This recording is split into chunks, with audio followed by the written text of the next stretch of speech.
আমার তো বেশিরভাগ গানই একটু বিরহের গান, তবু গান তো গানই, বিরহের গানও কিন্তু শুনতে আমাদের ভীষণ ভালো লাগে। আচ্ছা, আমি একটা গান করি, এই গানটা আমার গাওয়ার খুব ইচ্ছা, যে গানটা একবার টেলিভিশনে টেলিকাস্ট হয়েছিল কিন্তু খুব জনপ্রিয়তা পেয়েছিল। গানটা খুবই ভারী একটা বিষয়ের উপর লেখা, মুন্সি ওদুদের লেখা আর শেখ সাদির সুর। হ্যাঁ, গানটা পরবর্তীকালে অ্যালবামে হয়েছে, কিন্তু একবারই টেলিভিশনে গিয়েছিল।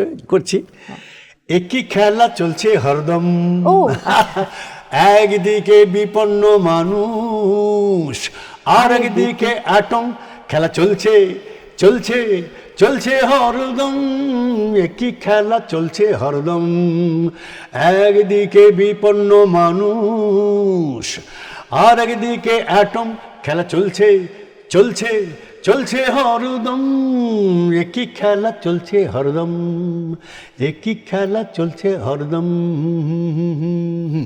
একটা ডিস্কো টাইপের গান আমাকে দিয়ে গাইছিল শেখ সাদি। আমি এই ধরনের গান গাইতে অভ্যস্ত ছিলাম না, এই ফলে এই গানটা পরবর্তীকালে আবার ইদানিং আমাকে খুব গাইতে হয়, বিদেশেও খুব গাইতে হয়। আর যেহেতু এখন এই যে সারা পৃথিবীতে যে অস্ত্রের প্রতিযোগিতা চলছে, এটার বিরুদ্ধেই লেখা গানটা, মুন্সি ওদুদের লেখা, খুব ভালো গান আমার একটা। একদম খুবই চমৎকার একটি গান শুনলাম আমরা, এবং এই পুরো বিশ্বব্যাপী এই অস্থিরতাটা কমে যাক সেই প্রত্যাশা।